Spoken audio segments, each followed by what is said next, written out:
Hello friends, welcome to my YouTube channel Purvi Pujara. Compiler design की video lecture series में मैं आप सबका स्वागत करती हूँ। आज हम हमारे unit number 1 which is introduction to compiler, उसमें our today's topic is language processing system. So let's see what is language processing system.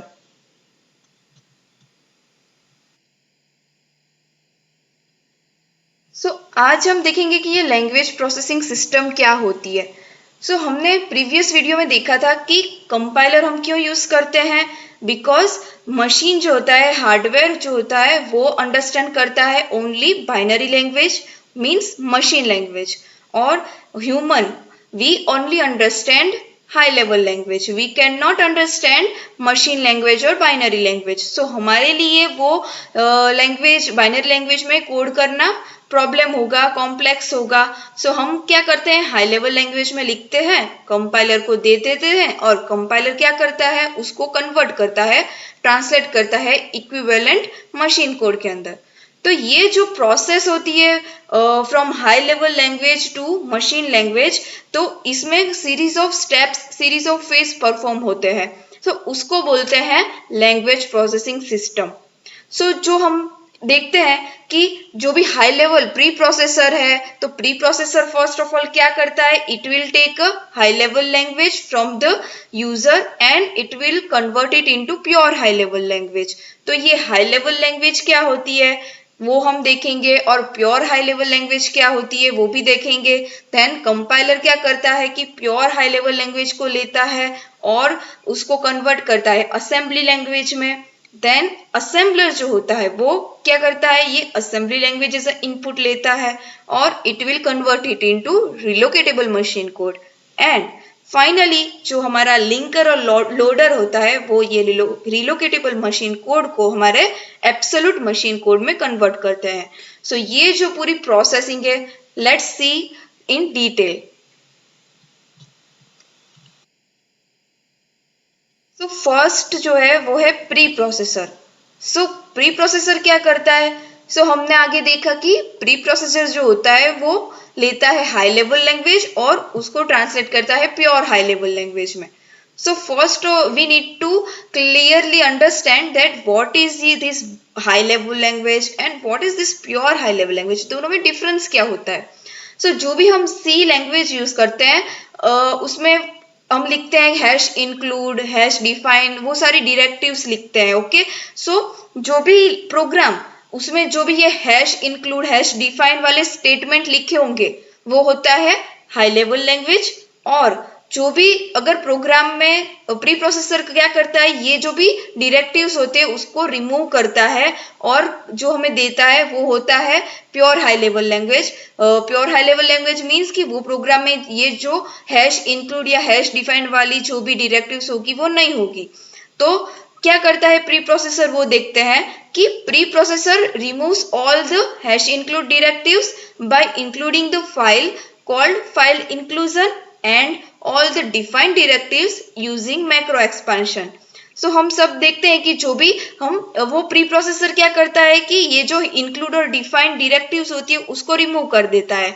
तो बिफोर रिमूविंग इट वो क्या करता है, फॉर एग्जाम्पल जो भी हैश इंक्लूड है उसका मतलब क्या कि फाइल को इंक्लूड करना, वो उसको बोलते हैं file inclusion. First pre processor क्या करेगा, प्रोग्राम जो भी हाई लेवल लैंग्वेज में लिखा हुआ है, फॉर एग्जाम्पल सी में लिखा हुआ है, तो हमने हमारा प्रोग्राम में जो हमारा फर्स्ट स्टेटमेंट है वो क्या है, हैश इंक्लूड और stdio.h। तो प्री प्रोसेसर समझेगा कि ये जो इंक्लूड के बाजू में जो भी फाइल मेंशन की है उसको मुझे इंक्लूड करना है, मींस फाइल इंक्लूजन परफॉर्म करना है। तो वो क्या करेगा, फर्स्ट ऑफ ऑल वो फाइल जो भी मेंशन होगी उसको प्रोग्राम में इंक्लूड कर देगा और फिर वो जो भी स्टेटमेंट होगा उसको रिमूव कर देगा। ओके, तो उसको उस प्रोसेस को बोलते हैं फाइल इंक्लूजन। और हमें देखते हैं कि हमें कोई प्रोग्राम में मल्टीपल टाइम कोई पर्टिकुलर कांस्टेंट को यूज करना है, हम क्या करते हैं प्रोग्राम में हैश डिफाइन करके वो कांस्टेंट को डिफाइन करते हैं। तो उसको अगर प्री प्रोसेसर देखता है कि यहाँ पे प्रोग्राम में हैश डिफाइन करके कोई कांस्टेंट को डिफाइन किया हुआ है, तो उसको कैसे रिमूव करता है, बाय डूइंग मैक्रो एक्सपेंशन। ये जो भी प्री प्रोसेसर होता है ये फाइल इंक्लूजन, मैक्रो एक्सपेंशन और ऑग्यूमेंटेशन ये सारे ऑपरेशन परफॉर्म करता है और जो भी ये स्टेटमेंट होते हैं उसको रिमूव करता है और फिर जो हमें प्रोग्राम देता है वो होता है प्योर हाई लेवल लैंग्वेज में। ओके, तो आप सबको पता चल गया कि प्री प्रोसेसर क्या करता है and what is high level language, what is pure high level language. Simply अगर प्रोग्राम में हैश इंक्लूड, हैश डिफाइन वाले स्टेटमेंट है तो वो होता है हाई लेवल लैंग्वेज में। सो जो प्री प्रोसेसर उसको इन फाइल को इंक्लूजन करके और मैक्रो एक्सपेंशन और वो सारे ऑपरेशन परफॉर्म करके वो रिमूव कर देता है और हमें प्योर हाई लेवल लैंग्वेज देता है।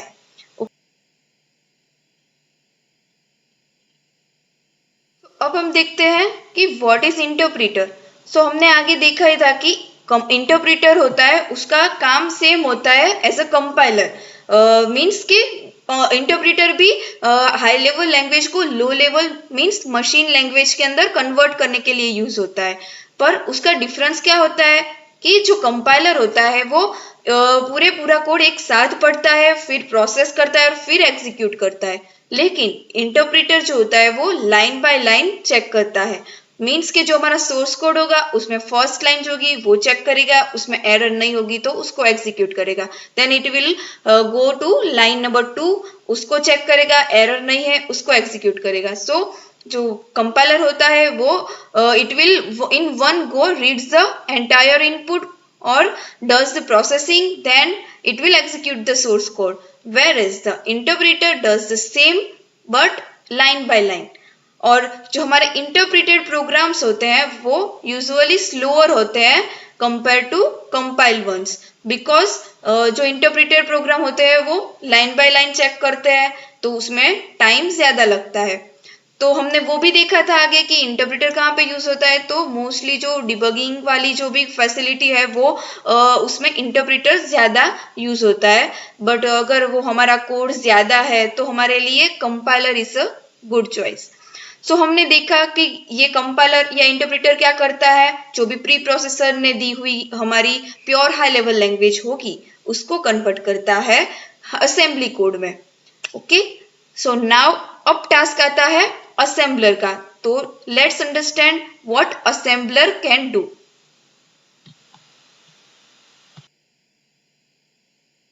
सो असेंबलर क्या करता है, तो असेंबलर जो होता है it will take assembly code and it will convert it into relocatable machine code. तो ये असेंबली लैंग्वेज क्या होती है, तो असेंबली लैंग्वेज जो होती है वो प्योरली हाई लेवल लैंग्वेज भी नहीं होती है और प्योरली बाइनरी लैंग्वेज या मशीन लैंग्वेज में भी नहीं होती है। It is intermediate kind of code जो मशीन अंडरस्टैंड कर सकता है, उस कोड से थोड़ा नियर बाय होता है। ओके, तो जो असेंबलर होता है वो क्या करता है, ये असेंबली लैंग्वेज ऐसे इनपुट लेता है और फिर जनरेट करता है object file which is called relocatable machine code. Okay, तो ये रिलोकेटेबल मशीन कोड क्या होता है, तो उसके नाम से ही पता चलता है कि रिलोकेट हो सकता है। तो जो भी हमारे जो भी ये रिलोकेटेबल कोड होगा वो क्या होगा कि वो मूवमेंट कर सकता है प्रोग्राम में from one address to another address. It can be this code can be load at any point in the program and it can run from anywhere. So इसका ऐसा जरूरी नहीं है कि वो पर्टिकुलर एक एड्रेस पे हो तो ही रन होगा। वो अगर प्रोग्राम में हमें कोई एक एड्रेस में से दूसरे एड्रेस में जाना पड़े तो वो कोड अलाउ करता है। सो वो होता है रिलोकेटेबल मशीन कोड। ओके, तो असेंबलर की और क्या क्या स्पेसिफिकेशन है, तो वो है for every platform, platform means hardware plus operating system. So for every platform we will have a assembler. Okay, they are not a universal since for each platform we have one. So जो assembler होगा वो हर एक platform के लिए individual होगा, universal नहीं होगा कि एक असेंबलर होगा तो वो हर प्लेटफॉर्म में चलेगा। हर एक प्लेटफॉर्म के लिए उसका खुद का ही असेंबलर होता है। एंड जो आउटपुट ऑफ असेंबलर होता है वो क्या होता है, ऑब्जेक्ट फाइल मींस हमारा रिलोकेटेबल मशीन कोड में होता है। और तो फाइनली जो हमने बोला वैसे ही it will translate assembly language to machine code means relocatable machine code.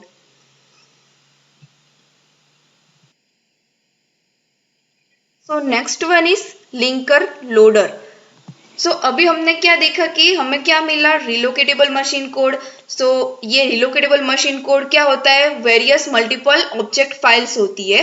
तो जो भी ये लिंकर होगा वो क्या करेगा कि ये जो भी मल्टीपल ऑब्जेक्ट फाइल्स होगी उसको उसमें जो भी लाइब्रेरी रूटीन्स होगी उस सबको लिंक करेगा और एक सिंगल एग्जीक्यूटेबल फाइल बनाता है। ओके, सो मल्टीपल फाइल को लिंक करके और फिर उसमें से सिंगल एग्जीक्यूटेबल फाइल बनाता है लिंकर, और फिर वो किसको देता है, लोडर को।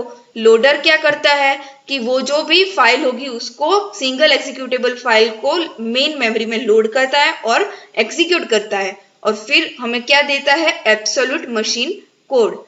सो अब तक हमने देखा कि ये पूरी लैंग्वेज प्रोसेसिंग सिस्टम कि फर्स्ट हाई लेवल लैंग्वेज में से जो मशीन एब्सोल्यूट मशीन कोड हमें मिलता है उसमें कौन कौन से टूल्स यूज होते हैं। ओके, तो फर्स्ट यूज होता है प्री प्रोसेसर। प्री प्रोसेसर ने क्या किया, जो हाई लेवल लैंग्वेज में लिखा हुआ था उसको कन्वर्ट किया प्योर हाई लेवल लैंग्वेज में। वो कैसे करता है प्योर हाई लेवल लैंग्वेज में convert, by removing pre processing directives. For example file inclusion by using removing hash include directives, and by doing macro expansion by removing hash defined directives। And जो भी हमें pure high level language मिलेगी वो हमारा compiler या interpreter हमें convert करके देगा असेंबली लैंग्वेज में। जो असेंबलर होगा वो असेंबली लैंग्वेज में से हमें कन्वर्ट करके देता है रिलोकेटेबल कोड में। और फाइनली हमारा जो लिंकर होता है वो रिलोकेटेबल कोड को एक सिंगल एग्जीक्यूटेबल फाइल बनाता है, और लोडर जो होता है उसको मेन मेमोरी के अंदर लोड करता है, एग्जीक्यूट करता है, और हमें देता है हमारा फाइनली एब्सोल्यूट मशीन कोड, जो मशीन जो होता है वो अंडरस्टैंड कर सकते हैं उस फॉर्म में होता है। सो आई थिंक हमारी जो भी ये लैंग्वेज प्रोसेसिंग सिस्टम क्या होता है उसके सारे कंसेप्ट आप सबको समझ में आ गए होंगे। Okay, thanks for watching my video. If you like my video, then please do like, share and subscribe to my channel. Thank you.